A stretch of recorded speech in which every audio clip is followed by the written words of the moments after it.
I'm gonna start this video out different than any video I've done so far. I've got to give you a warning. This is my disclaimer, folks. Do not try this at home because I don't want to hear about you guys dying or duplicating what you see on this video. I'm about to share with you part 3 of an amazing journey. In the first 2 videos, you can check the link above. That's where I took this sailboat, converted it into a skiff in 24 hours. Let's get this video started. I thoroughly hope you enjoy this. There's so much in this video that you are just gonna not believe, and it ends way different than you can even imagine.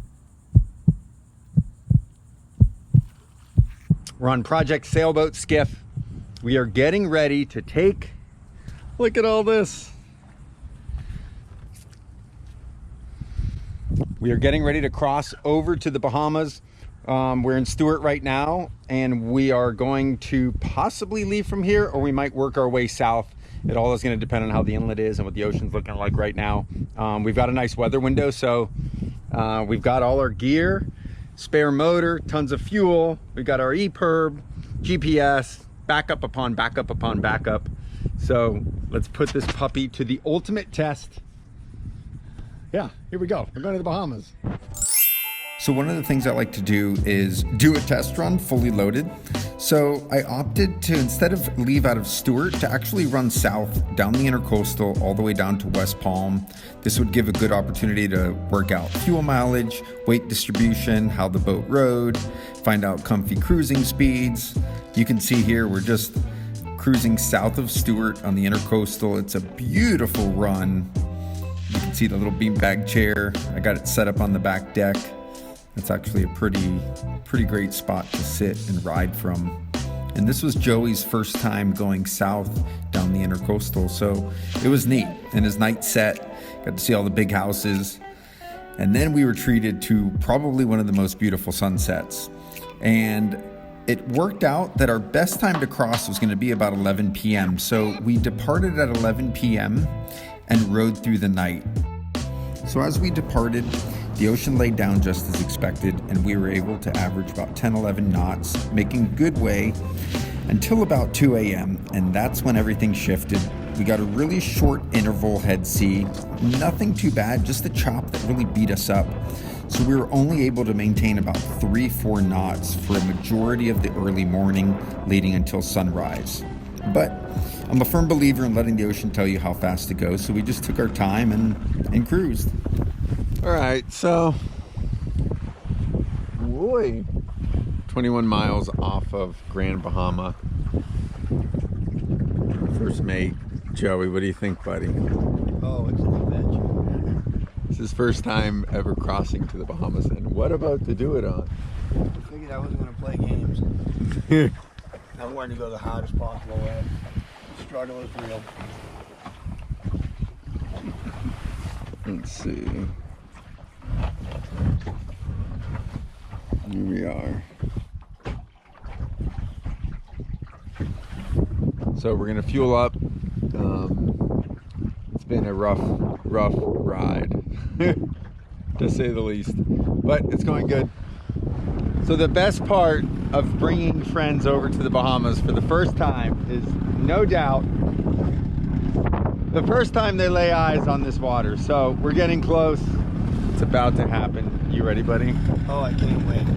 Let me tell you what, this Bahamas water never fails to amaze me.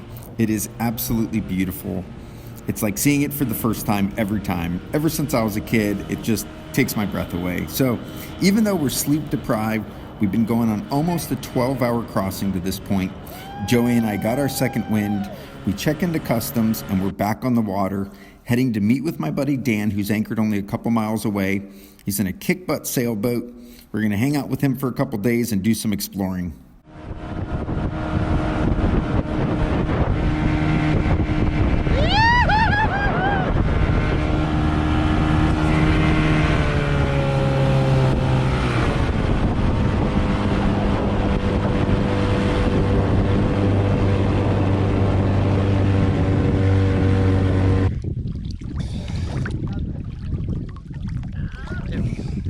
And you guys have a backup motor in here. Yeah, bro. No way. That's so sick. We don't f around.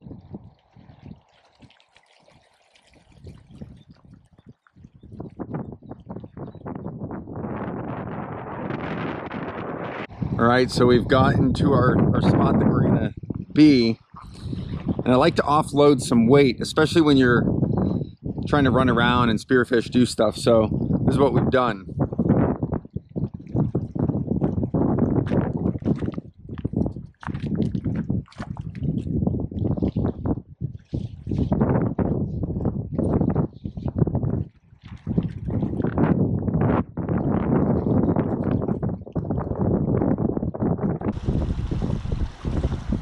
So now that we got all of our extra gear stashed away in the bush, our extra motor, our fuel, tools, just all the extra weight we didn't need, we are ready to do some exploring finally. So this property, it's incredible. It's actually miles and miles worth of untouched saltwater canals. Yes, they were man-made years ago, but for years this property has been abandoned. So what it's become is home and a very rich ecosystem for tons of juvenile species, marine life, whether it's sea turtles, juvenile sharks, lobster. I mean, we found so much exploring these canals. It was pretty mind-blowing. The infrastructure left behind was pretty impressive as well. And to just cruise through these little creeks at high tide, that's probably one of my favorite things to do, is just the exploring aspect. Taking this skiff, the boat did amazing.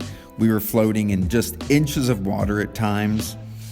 It was super light, so anytime we tried to navigate down these little creek systems into a headwind, the wind would want to just push the bow around. So one of your best ways to navigate against current or against a headwind is sometimes in reverse. So that's what we did in some of these creeks when we had the headwind. We just cruise in reverse and just work our way through. It was so much fun. Here you can see some sea turtles just jetting around. Such a fun place to explore. And then, of course, it's fun to scavenge. Look at that! Score!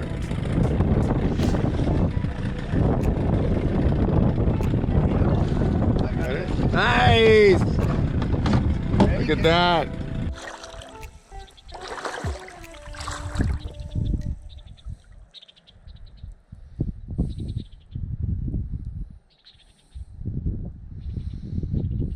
How cool is this spot? It's like our own little lagoon here. So after a couple days of exploring, Joey and I made our way down the coast, headed to Freeport. We were on our way to visit my buddy David, whom after Hurricane Dorian lost everything. I mean, he lost his car, his boat, his house. He was totally wiped out. So for the past 2 years, David's been borrowing my little red skiff. You might recognize this skiff, but my buddy Jonah brought it over. There's going to be more to this story, I promise. And in the meantime, David and his daughter have been fixing up a skiff that we donated to them. So they needed a couple things left on the boat. Joey and I were able to help out for a couple days, get this thing put together, throw the motor on it, and be there for their first test run. And this was probably the highlight of this entire trip for me and Joey. To be there, watch this family get a tool, get a way to get out there on the water, make money, and make a living.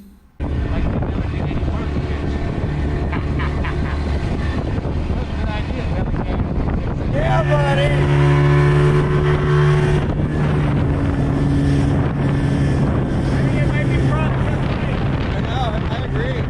So after helping David and his family get their skiff back on the water, it was time to say farewell to our Project 24-hour skiff.